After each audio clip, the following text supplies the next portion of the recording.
दोस्तों स्वागत है आपका फ्रेंड स्टडी सर्किल चैनल में। और दोस्तों चलिए स्टार्ट करते हैं वन लाइनर सीरीज जो वनडे एग्जाम के लिए मोस्ट इम्पॉर्टेंट है अभी के दौर में। जैसा कि जो चल रहा है यूपी पीईटी, जैसा कि आपका एग्ज़ाम 15 और 16 तारीख को है, तो जो भी ये क्वेश्चंस हैं कम से कम आप 10 मिनट के अंदर देख लीजिए, जिससे आपका एक तरफ से रिवीजन भी हो जाए और हो सकता है कि जो स्टूडेंट नए हों उनके लिए ये नया हो। तो चलिए स्टार्ट करते हैं। चैनल पे पहली बार विजिट किया है तो चैनल को आप सब्सक्राइब कर लें, जिससे आपको इस तरह से रिलेटेड कंटेंट मिलते रहेंगे।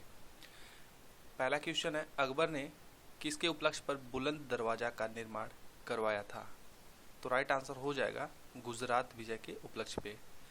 अब दोस्तों बात करते हैं, आपसे यदि सन पूछता है कि गुजरात विजय कब हुआ था अकबर के द्वारा, तो 1573 में याद रखिएगा। वैसे इतना डीप नहीं पूछेगा, केवल सिंपल ही पूछेगा, क्योंकि पीईटी का आप लेवल जानते हैं, लेकिन पीईटी के अलावा कोई और तैयारी कर रहे हैं तो जानना आपको जरूरी है।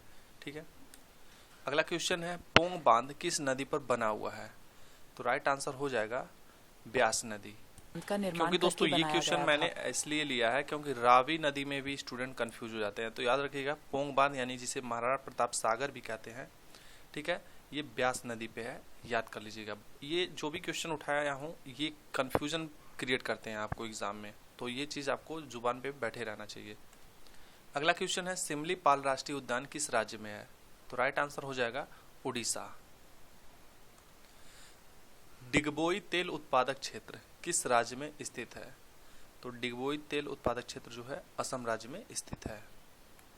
अगला क्वेश्चन है, रविन्द्रनाथ टैगोर को नोबेल पुरस्कार किस क्षेत्र में दिया गया था?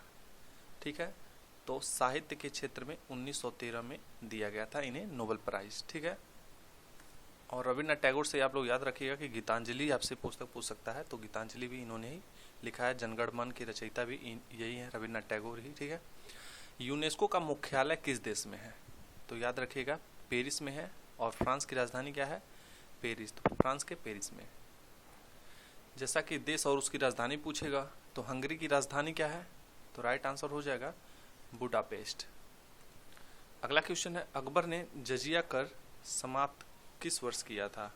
एक टैक्स था, तो राइट आंसर हो जाएगा 1564 में। अगला क्वेश्चन है, ऋग्वेद में गायत्री मंत्र किसको संबोधित करता है? तो ऋग्वेद में जो गायत्री मंत्र है वो सावित्री को संबोधित करता है। राइट आंसर हो जाएगा सावित्री। मोस्ट इम्पॉर्टेंट क्वेश्चन, वायुमंडल की आर्द्रता का माप किसके द्वारा किया जाता है?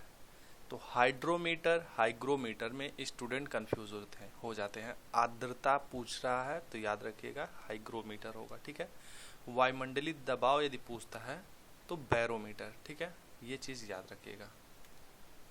ट्रिप्सिन का निर्माण कहाँ पर होता है? ट्रिप्सिन का निर्माण अग्नाशय में होता है। राइट आंसर हो जाएगा पैनक्रियाज, जिसे बोलते हैं अग्नाशय।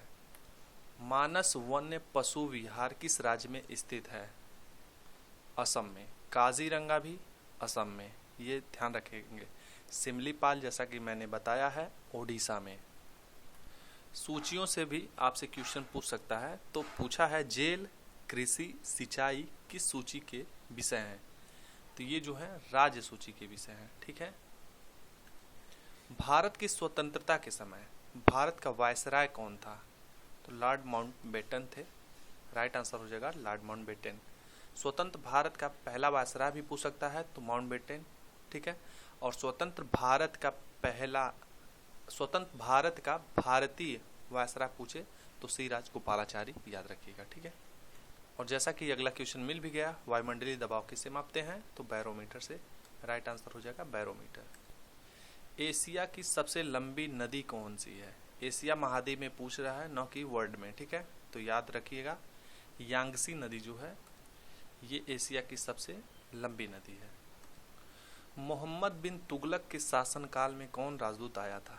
राइट आंसर हो जाएगा इब्न बतूता।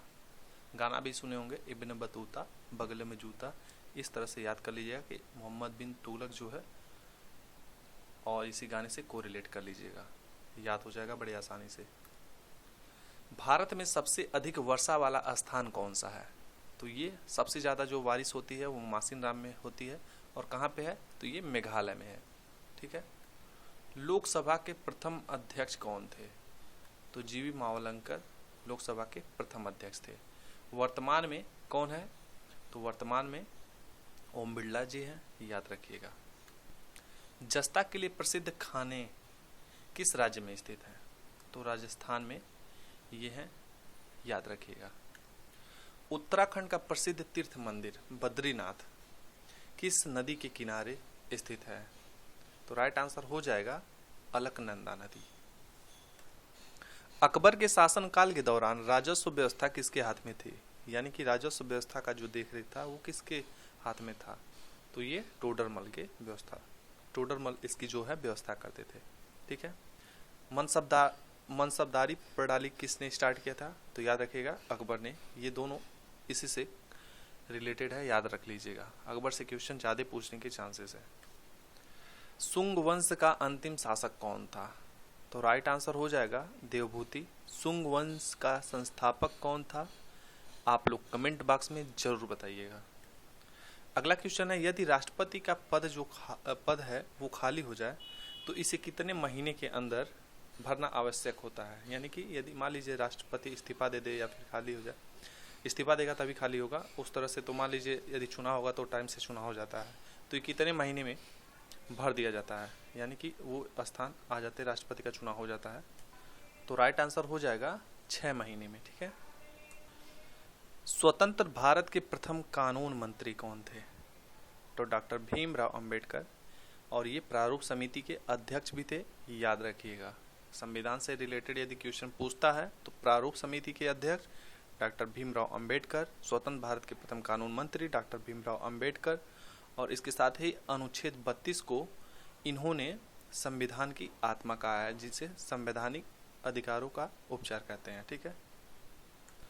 और बाकी यदि क्वेश्चन पूछता है तो प्रस्तावना को बताया जाता है कि प्रस्तावना जो है, जैसे जवाहरलाल नेहरू भी कहे हैं और भी लोग कहे हैं कि प्रस्तावना ही संविधान की आत्मा है, लेकिन इन्होंने अनुच्छेद 32 को बताया है, याद रखिएगा अच्छी तरह से।